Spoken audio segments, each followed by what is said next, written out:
बच्चों को हमेशा ध्यान रखो, उनके बच्चों के कक्ष में जहाँ बच्चे सोते हैं उन बच्चों के कक्ष में एक बड़ी सरस्वती माता की तस्वीर लगाओ।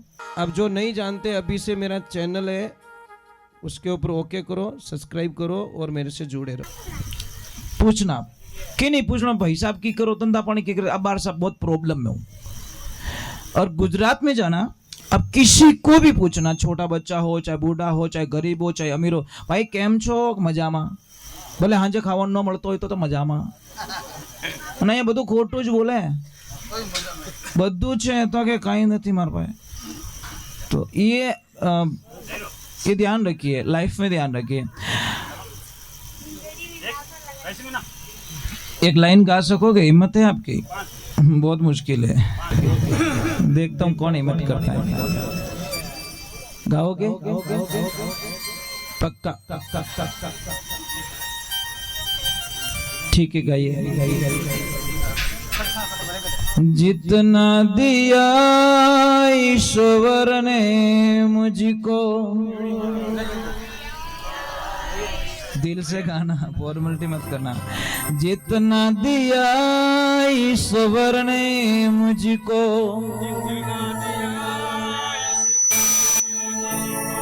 उतनी मेरी औकात नहीं थी। समझ आ रही कि नहीं आ रही? जितना दिया प्रभु ने मुझको उतनी तो मेरी औकात भी, इतना दे दिया तो ही क्या मार तो कम पड़े। वारे भगवान, कोई दिन तो भगवान ने नारियल चढ़ाओ कि भगवान हमें मत दो, मैं परेशान हो गया हूँ, पैसा गिनने वाला भी नहीं है, रखने वाला भी नहीं है, अब क्लोज कर दो, मेरी दुकान पे ग्राहक एक भी नहीं आना चाहिए। 2 दिन तो होने दो मैंने कम कम, एक दिन ग्राहक नहीं आवे टेंशन, घरे रोटी, अरे कहीं रही हो कि आज तो ग्राहक ही को नहीं। ये मारा बाप 30 दिन ग्राहक है, वो तो बता दे कि 30 दिन भीड़ बहुत थी, ये भी तो बता लो भैया। हमारी नीति खराब है, हम कभी नहीं कहते ओवर हो गया। और जिस दिन ये बोल दिया कि प्रभु बहुत दे दिया, इतना तो मैंने कभी सोचा नहीं, इतना मेरे को प्रभु ने दे दिया, तो महाराज उस दिन भगवान खुश हो जाएंगे। एक पता है पिता कब खुश होता है? पता है पिता जब बच्चे बोलते, बच्चे कैसा हमारे पापा मैंने इतो दियो जितो तो शायद कोई दूजा पापा दे ही नहीं सके, उस दिन उस पिता की आत्मा को बड़ी संतुष्टि मिलती है महाराज। ये लाइफ में ध्यान रखना। कई बच्चों को मैंने सुना है कि मारा पापा कहीं दियो, मारा पापा कहीं दियो, ये मारा बेटा था ने की नहीं दियो तो जन्म तो दियो रे बेटी रा बाप, दुनिया तो दिखाई, इतना तो किया, तुझे बड़ा तो किया, तुझे पढ़ाया तो है, परंतु नहीं मारा पापा कहीं करियो मारा वास्ते। कितने बोले लोग मतलब, कहां से लोगे पापा मम्मी? ये ध्यान रखो। और छोटे बच्चों को हमेशा ध्यान रखो, उनके बच्चों के कक्ष में जहाँ बच्चे सोते हैं उन बच्चों के कक्ष में एक बड़ी सरस्वती माता की तस्वीर लगाओ। समझ में आ रही है? और एक हनुमान दादा की, दूसरे नंबर, तीसरे नंबर आपकी कुलदेवी इष्ट देवता वो हो, शिव शक्ति की लगाए, गणेश भगवान की लगाए। 5 किस जन्म का मतलब हमारा कोई था कि उसको मतलब भगवान ने यहाँ भेज दिया, ये ध्यान रखे। मैं आपसे एक वंदन कर रहा हूँ। कई लोग मुझे एक प्रश्न करते, मैं आपको एक ओरिजिनलिटी बात बताऊं, कई लोग मुझे प्रश्न करते कि गुरुजी मेरा बेटा कहना नहीं मानता, मेरा बेटा पढ़ाई नहीं करता, मेरे बेटे को मेमोरी नहीं याद है, मेरा बेटा मतलब माँ बाप रे हामी बोले, आलसी गणो, मेरी बेटी ये। तो हम एक प्रश्न करते हैं उनसे कि भाई आप दूध किसका पिलाते हो? क्या भैंस का? तो फिर अब इसका इलाज नहीं है हमारे पास में, सॉरी मैं माफी चाहता हूँ, नहीं इलाज। कारण मैं एक बात बताता हूँ, देखो गाय माता जिस दिन बच्चे को जन्म देती है कहते बछड़ा, पचे क्यों टोकड़ियो, पचे क्यों नारकियो, पचे क्यों बड़द, कितना रूप रिया? 4।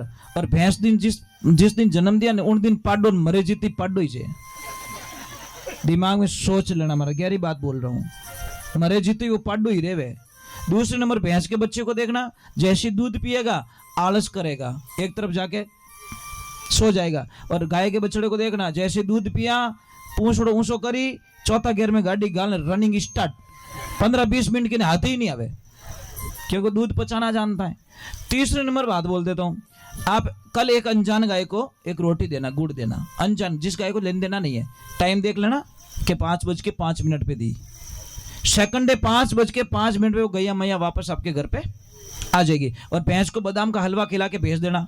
आगे जैसे ही कीचड़ देखियो वो मेकअप करने ब्यूटी पार्लर में चली जाएगी। कादा सरकार जिंदाबाद, उसको कोई लेन देना नहीं, हलवा जाए पानी में, अपन तो कादो मिलगो नहीं, बढ़िया मेकअप करी वहां। गैया ऐसी नहीं है। तीसरे नंबर, भैंस को 2.5 घंटे दूर जान दो, भैंस वापस नहीं आएगी। और गाय 100 किलोमीटर दूर लेके चले जाओ, गाय वापस आ जाएगी। समझ में आ रहा है ने? गाय को हमने पशु मान के बड़ी भूल कर दी। गाय पशु नहीं है, गाय तो साक्षात देवी के रूप में इस धरती पे अमृत देने वाली गाय होती है। पर आज गायों की दशा क्या हो रही पता है? क्या दशा हो रही है? गाय दर दर भटक रही है और भैंस के पीछे आदमी लगे हुए हैं। हरे कृष्णा, वाह क्या रोल है यार, क्या रोल है हमारा। हम गाय से इतने, जो गाय से दूर गए उसकी बर्बादी निश्चित है। कोई नहीं बचा सकती, कोई देवी देवता भी नहीं बचा सकते आपको। तो देवी देवता तो यही कहेंगे भाई, कोई मुहूर्त होता है, यज्ञ होता है, हवन होता है, गौमूत्र चाहिए कि नहीं चाहिए? तो भैंस बंदी ने घर पे हांडो भर दो ना। पर नहीं महाराज, गौमूत्र चाहिए। भगवान कहते हैं सोने से भी पवित्र गौमूत्र को माना गया है। और सच में मैं डेली गौमूत्र पीता हूं, डेली इतना सा 1 कप, और उसमें थोड़ा पानी, छोटी बछड़ी का पीना चाहिए। मुझे कभी कोई तकलीफ नहीं होती। मैं अब जग रहा हूं, दिन जग सकता हूं, कल रात जग सकता हूं, कितने महीनों तक जग सकता हूं, मुझे कभी नहीं। मुझे एक बीमारी है। कैसी बीमारी? मुझे स्नान करना, बस। मुझे कोई बीमारी नहीं है। मुझे खाना भी मत दो, कुछ भी मत दो, बिस्तर मत दो, खाना मत दो, कुछ भी मत दो, मुझे टाइम टू टाइम स्नान करा दो बस। मैं दिन में 4 बार स्नान करने वाला व्यक्ति हूँ। मेरा कोई नशा नहीं है, इस शरीर पे कोई दाग नहीं है। बस नशा है एक ही, बस भगवान की भक्ति का। बड़ा अच्छा लगता है। ओड चुंदड़ में गई सत्संग में, अरे सांवरियो भिगो ही मने 11 में भाई ने पूछ्यो हाउजी कि बेटा एडो हुदारो की करियो थारी जिंदगी में? बस गुरुजी हुदारो करियो। मारा सतगुरु भैया रंगरेज चुंदड़ मारी रंग डाली, यानी ऐसी चुंदड़ी रंग डाली कि जिसकी कल्पना नहीं कर सकते। तो मैं आपसे वंदन कर रहा हूँ कि जिंदगी को मजाक में मत लो। अपने बच्चों को ऐसा बनाओ, ऐसा बनाओ, ऐसे अच्छे बच्चे बनाओ कि वो परिवार को समझ सके। एक तो देवियों ध्यान रखना, आप जिंदगी में एक काम मत करो। बच्चा अगर आपकी उसकी बड़ी मम्मी के पास में जा रहा है, चाहे काकी के पास में जा रहा है, बच्चे को रोको मत। कभी उसके दिमाग में भरम मत डालो, ए तेरी काकी के पास मत जाना, वो तो बड़ी बदमाश है। बस जहर डाल दिया। बच्चे को क्या पता था? अरे तुम देरानी जेठानी को नहीं जम रही, छोड़ो यार, ये तुम्हारा पर्सनल मामला है। पर वो तो भाई, वो तो है ना, वो तो बच्चा है ना, उसके दिमाग में जहर क्यों डाल रहे हो? तू काका के घर में मत जा, बड़े पापा के घर में मत जा, तेरी जमीन खा गया। अब जमीन क्या पेट में खा गया क्या? ऐसे क्यों भ्रम डाल रहे हो बच्चे के दिमाग में? ये चीजें क्यों डाल रहे? अरे बच्चों को तो साथ में बैठने तो तुम बैठो मत, मैं नहीं कहता तुम्हारे नहीं जमती, छोड़ो। दूसरे नंबर, एक आदत और छोड़ दो, आप भी छोड़ो। कहीं पे भी किसी के काम पड़े तो एक आदत छोड़ दो कि वो आवेला तो मैं नहीं आऊंगा, ये आदत छोड़ दो। समझ में आ रही कि नहीं यार? ये छोड़ दो। अरे लड़ाई तुम दोनों के बीच में, तीसरे का काम क्यों बिगाड़ो? क्यों गला घोट रहे हो उसको? वो तो दोनों को बुला पत्रिका देगा। भाई लड़ाई हम दोनों के बीच में, हम दोनों के बीच में झगड़ा चल रहा है, काम पड़ियो यहाँ रे, ये आप नहीं पत्रिका दई, मैं नहीं पत्रिका दई। अब हम दोनों बटे ओंटियो खावो, बे के महाराज आवेला तो मैं नहीं आऊला, मैं क्यों वे भाई साहब आवेला, ये बाप ओ कोई बिगाड़ियो? इन्होंने क्या बिगाड़ा हमारा? हम दोनों के चक्कर में इनका क्या बिगाड़ा करे? हम दोनों को नहीं जमती तो मत दो पत्रिका, मत जाओ, आना जाना मत करो। पर तीसरे के घर में बिगाड़ा करना छोड़ दो। थाने हाथ जोड़ो, थारे पगे पड़ो, मत बर्बाद करो किसी की जिंदगी। पण आदत है कहीं के डोकरी मरी जने ओटा काढो, डोकरी 2.5 दिन पहला तू खपगो तो कहीं ओटा काढ़ी, कोरोना रह गयो तो कहीं ओटा काढ़ी, तेरी मन में धरी की धरी रह जाएगी। डोकरी तो मार में हुद्र को, तेरा बिगड़ गया। दूसरे का दुखड़ा दूर करने वाला तेरे दुख दूर करेंगे राम। हमको बदला नहीं, बदलाव चाहिए। जो हमारे घर पे नहीं आता, हमारा बिगाड़ता है, उसका जाके सुधारो। उसको तो कहते हैं भक्ति, उसको तपस्या कहते हैं। बिगाड़ने की कोशिश मत करो कि तूने बिगाड़ के आनंद लिया, मैं तेरा सुधार के आनंद लूंगा। ये तो फर्क है, ये तो आनंद है। कोई सेठ जी थे, बहुत पैसा बहुत पैसा बहुत पैसा बहुत पैसा। सेठ जी ने सोचा यार यहाँ बहुत भीड़ है, चलो कहीं प्लॉट खरीद लेते, बढ़िया शानदार बंगला बनाते हैं। और उन्होंने थोड़ा खेत में कोई ले लिया। एक गरीब किसान था, उसकी बाउंड्री थी, तो पास में बंगला बना दिया, बंगले का ओपनिंग हुआ। अब उस बंगले में से जितना कचरा आता सारा किसान के बगीचे में। महाराज उसको पता था मैं सेठ हूं, मेरी पहुंच बहुत है, ये कुछ नहीं कर पाएगा। नौकरों को बोल दिया कचरा कहीं डालने का, इधर डाल दो। वो किसान कुछ नहीं बोलता, वो कचरा उठाता और उसको सड़ाता और खाद बना के अपने पेड़ पौधों में डाल देता। बोलो समझदार आदमी क्या करता है? समझदार आदमी क्या करता है? समझदार आदमी चाबी बना के ताला खोलने की कोशिश करता है और मूर्ख आदमी हथौड़ों लेन ढुके। समझ में फर्क वही है। अब महाराज 4-6 महीने हुए और एक दिन वो किसान एक टोकरी लेके आता है, गेट पे जाता है, देवियों जाना मत, कोई जाना मत, सत्संग पूर्ण होने जा रही है, आरती छोड़ के जाओगे तो पाप लगेगा, ये ध्यान रखना, सारा पाप आपके खाते में चला जाएगा। नहीं नहीं जाओ, पानी पेशाब करना जाओ। तो जैसे ही वो किसान आया टोकरी लेके, सेठ के दरवाजे पे आके घंटी बजाई, अंदर कैमरे में दिख रहा था कि ये कुछ न कुछ लेके आया गड़बड़ चीज। जितना कचरा हमने डाला वो कचरा भर के वापस ले आया।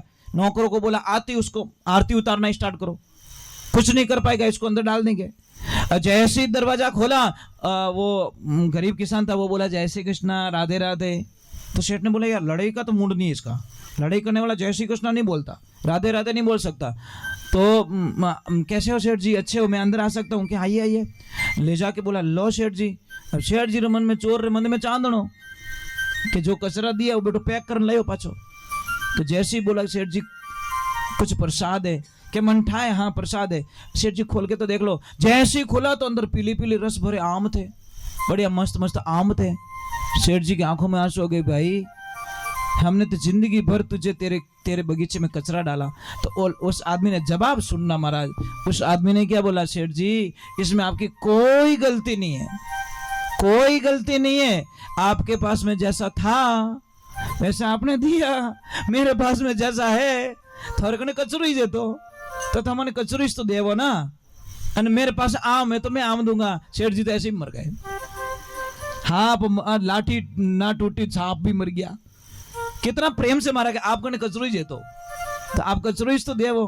तो जिसके पास गाली गलौज होगा ना वो भजन बोलने वाला नहीं है, समझ में नहीं, क्योंकि उसके शोरूम में एडो ही खोली उड़ो है, समझ में नहीं। जिसके पास निंदिया है वो निंदिया ही करेगा, जिसके पास पूजा पाठ है वो पूजा पाठ ही करेगा, जो भगवान की आस्था रखे वो आस्था रखेगा।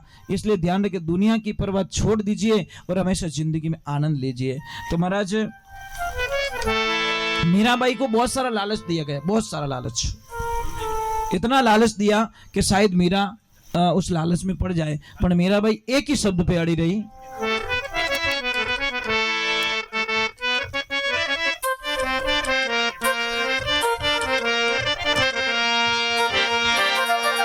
परेशान तो नहीं हो